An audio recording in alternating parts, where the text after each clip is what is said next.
Europe 1 vous répond sur cette maladie qui touche 40 millions de personnes dans le monde et près d'1 million en France, la maladie d'Alzheimer.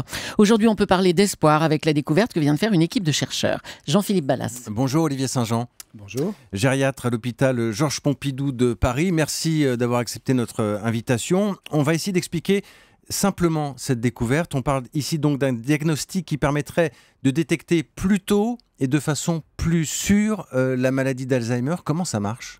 La maladie d'Alzheimer s'installe très progressivement, c'est-à-dire que les cellules cérébrales meurent en silence.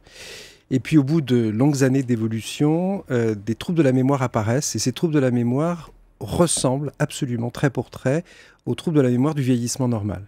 Et ça n'est que encore des années plus tard qu'apparaissent les signes complets de la maladie. Et on voit bien l'enjeu qui est, à ce stade très précoce, de différencier le vieillissement normal d'une maladie qui est en train de s'installer et qui donc pourrait bénéficier, c'est l'enjeu, d'un traitement à ce stade. Parce que c'est vrai que souvent, pour celles et ceux qui ont pu constater, hélas dans leur entourage, le diagnostic officiel de la maladie d'Alzheimer, souvent ça intervient très tard, parfois même après la mort du patient. Qu'est-ce que ces recherches changent aujourd'hui ? Qu'est-ce qu'on peut détecter ? On pourrait détecter précocement la maladie. Ouais. Aujourd'hui, nous n'avons aucun médicament qui permettrait d'améliorer l'état de santé des patients et on comprend bien que plus on intervient précocement, plus on a des chances de réduire l'évolution de la maladie. Oui, qu'est-ce que ça change de pouvoir diagnostiquer plus tôt ? C'est d'envisager des traitements. Malheureusement, aujourd'hui, nous n'avons pas de traitement. On se pose toujours beaucoup de questions sur la maladie d'Alzheimer. On va essayer de prendre le temps ce matin. Est-ce qu'il y a des comportements, des habitudes de vie ou un capital génétique qui favorisent cette maladie ? Le principal facteur de risque de cette maladie, c'est l'âge. C'est-à-dire que plus on vieillit, plus on a de malchance d'avoir les symptômes de cette maladie.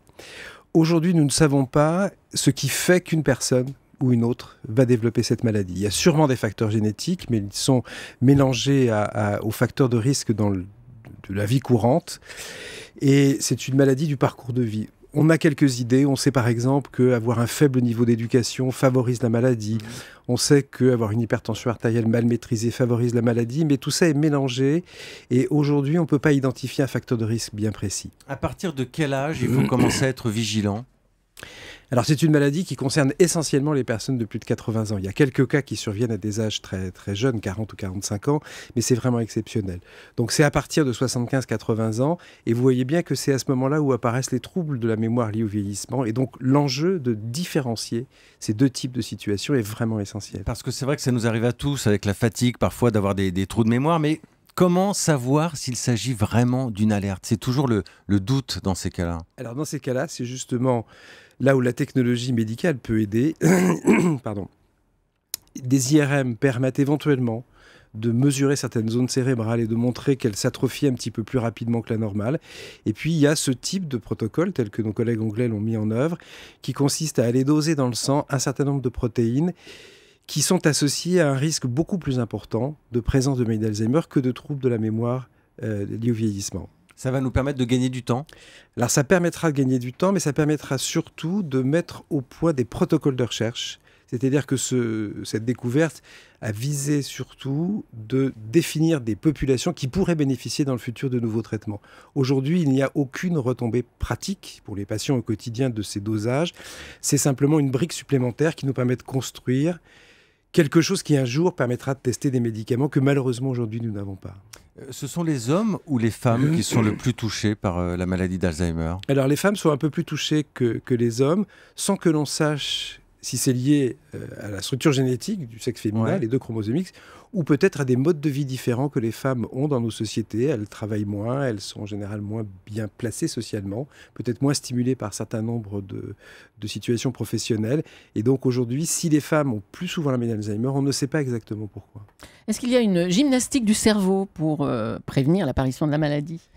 Alors ce qui est sûr, c'est que ne pas se servir d'un organe ne lui est pas favorable. Mais il n'est pas démontré aujourd'hui que faire tel ou tel type d'exercice intellectuel vous mettra à l'abri de la maladie d'Alzheimer. On peut faire des tests ou des tests sur la Souvent, mémoire. Souvent on dit ça. C'est Il y a jamais... des livres comme ça de tests, testez votre mémoire. Alors, non on peut tester Ça aide.